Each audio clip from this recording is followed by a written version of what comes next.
네, 어벤져스 전략회의 3월 1일 토요일 순서 시작하겠습니다. 오늘 게스트는 우리 김종혁 최고위원 나와주셨습니다. 고맙습니다. 안녕하세요. 예. 저기 독자들 보고 인사하시죠. 여기요. 그렇구나. 안녕하십니까. 저한테는 인사하실 필요 없고. 저거. 네. 오늘 뭐 어디 여의도에 일이 있어서 거기 있다 오셨다면서요? 여의도에 뉴스 예. 엔진이라는 그 예. 유튜브, 예. 뉴스 엔진 유튜브 거기 갔다가 예. 부지런히 달려왔습니다. 아. 3시에 끝났어요.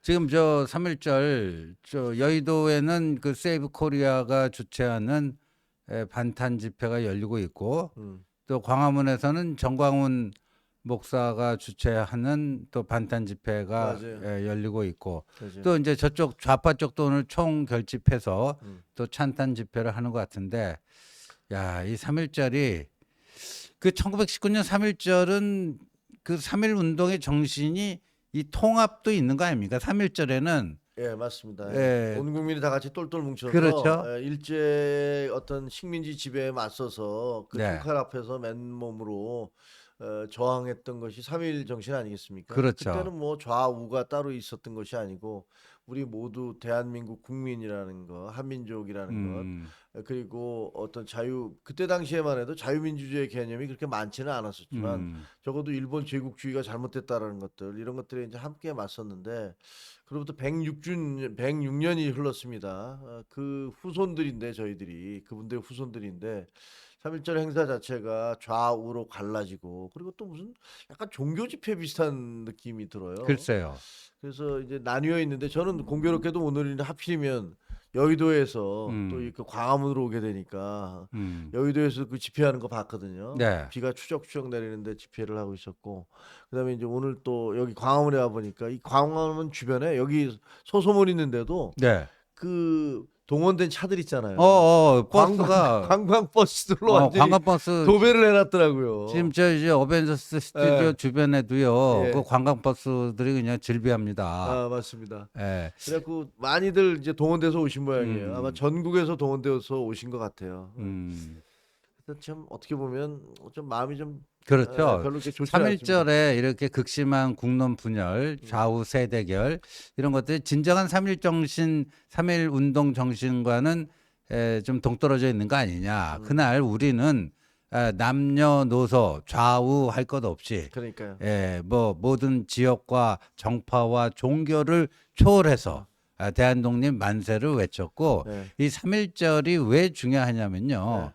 사실 대한민국이라고 하는 민주공화국이 사실상 정신적으로는 그때 잉태를 하는 겁니다. 그렇습니다. 우리가 이제 그 건국절이 언제냐 이거 가지고 굉장히 논란이 있지만 1948년 8월 15일은 정식으로 이제 대한민국 정부가 출범한 거니까 그렇고 그러니까 건국의 시작이 어찌 보면 이 3.1절부터 이 민주공화국 대한민국을 세우기 위한 그게 시작이 돼서 일단락 된 게 이제 1948년 8월 15일 정부 수립 아닌가. 그러니까 3.1절이 그 민주공화국을 그 정신적 건국이다 해서 민주공화국을 우리들 머릿속에 마음속에 이렇게 품기 시작한 날인데 근데 이렇게 그냥 두동강 있는 모습을 보니까 참 마음이 무겁습니다. 맞습니다. 이렇게 3.1절은 그 지금 말씀하신 대로 그 3.1 운동이 있고 난 다음에 상해 임시정부가 그렇죠. 세워졌잖아요. 예. 그리고 그때 당시에 그 한성 그러니까 서울이었죠. 그 한성과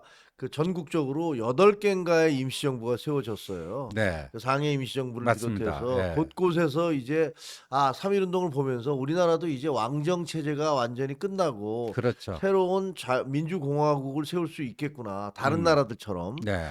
그런 각성과 자각에 의해서 이 임시정부들이 계속 들어섰던 것이죠. 네. 근데 그 책을 읽어보면요. 그때 8개인가의 이제 임시정부가 들어섰는데 그 임시정부에서 모두 똑같이 네. 수반, 그렇죠.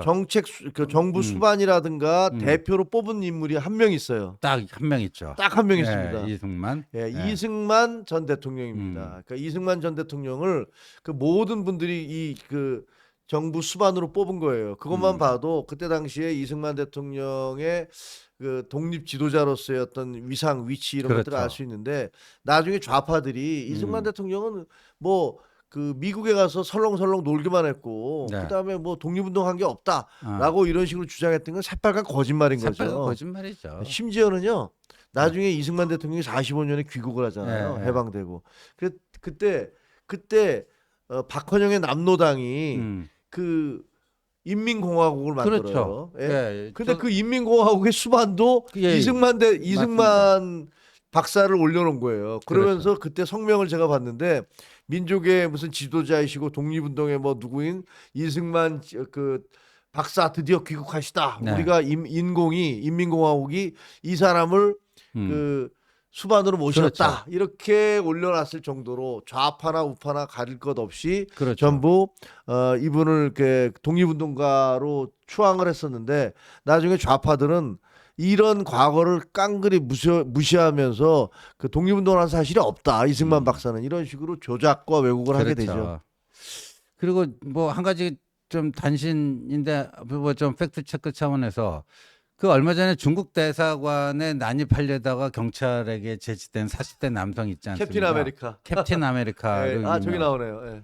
근데 어제 SBS가 단독 보도하고 있는데요. 저분이 자기가 이제 미국 그 군 부대 정보원 출신이다.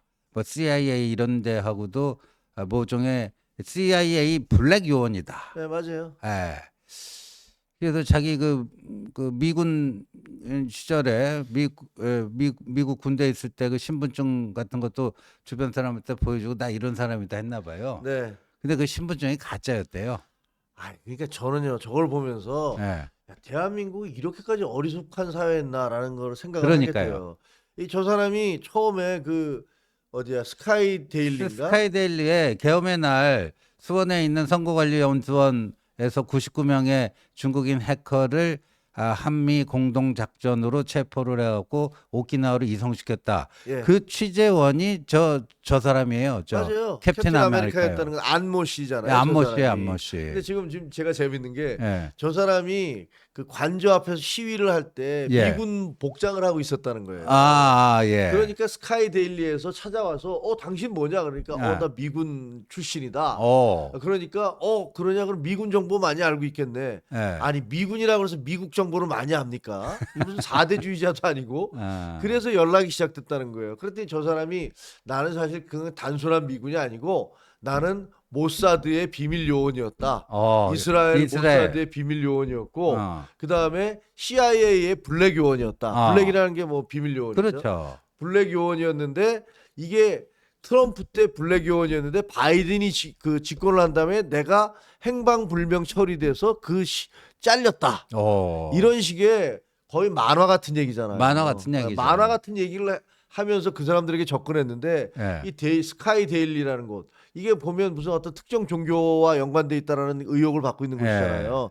제목조차도 스카이 데일리야. 하늘 통신이야. 그러네요. 하늘에 있는 소식을 매일 전한다는 그런 회사에서 저 사람 얘기를 듣고 이 기사를 쓴 거예요. 그 99명 저 중국인 해커 네. 체포해갖고 오키나와로 이송했다 그거. 그러니까 그 얘기가 결국은 대한민국의 그 선관위의 연수소에 그렇죠. 중국의 전문 해커들이 99명이 있으면서 전 세계의 선거를 부정 선거를 여기서 획책을 했다. 근데 그것을 계엄군이 들어갔을 때 미군과 같이 들어가서 그 사람들을 잡아서 그 평택항으로 이송을 해서 그 사람들을 오키나와로 보냈다. 맞아요. 이런 얘기였던 거예요. 거기 오키나와로 갔는데 거기서 또 미국 선거 조작한 놈은 미국 본토로 또 보냈다. 그렇죠.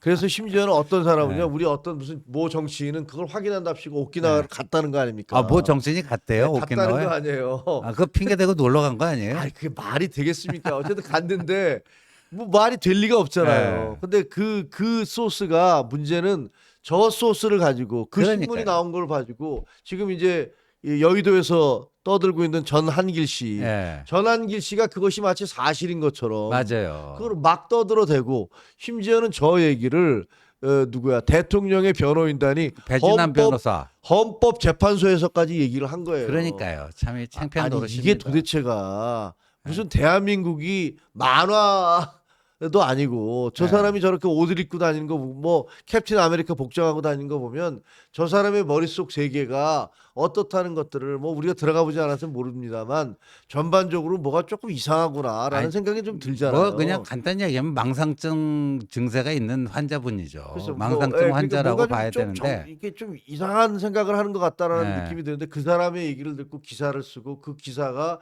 대통령 변호인단이 헌법재판소에서 온 국민이 주시하는데 그런 얘기를 하고 그다음에 무슨 수만 명이 모여 있는 데서 강사가 그거에 대해서 진짜인 것처럼 얘기를 하고 예. 이게 도대체 대한민국 수준이 왜 이렇게 바닥으로 떨어졌는지 저는 정말 걱정이 됩니다. 그래서 진짜 이제 이렇게 그 가짜 신분증까지 확인이 됐으니까 좀 인정할 건 인정하고 자숙할 건 좀 자숙하고요. 제발 말도 안 되는 거 가지고 더 이제 이 혹세무민하지 않았으면 좋겠다 하는 생각이 듭니다. 오늘 이제 김정욱 최고위원과 세 가지 뭐 주제를 좀 갖고 얘기하려고 하는데 오늘 3.1절 한동훈 대표가 또 3.1절 메시지 내는데 아주 묵직한 메시지입니다. 이걸로 인해서 또 여러 가지 파장이 일고 있는데 한동훈발 그 개헌 이게 뭐 일종의 저는 나비 효과를 뭐 일으키고 있는 게 아닌가 그런 생각도 듭니다.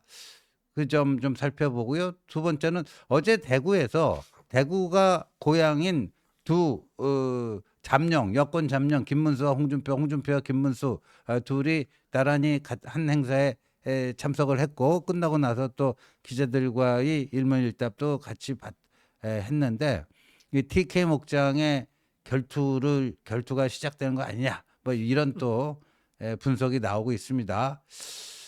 마지막은요 김세환이라고 전 선관위 사무총장인데 이분이 세컨 폰을 썼대요. 그 세컨드니까 여자 세컨드가 아니고 네. 폰.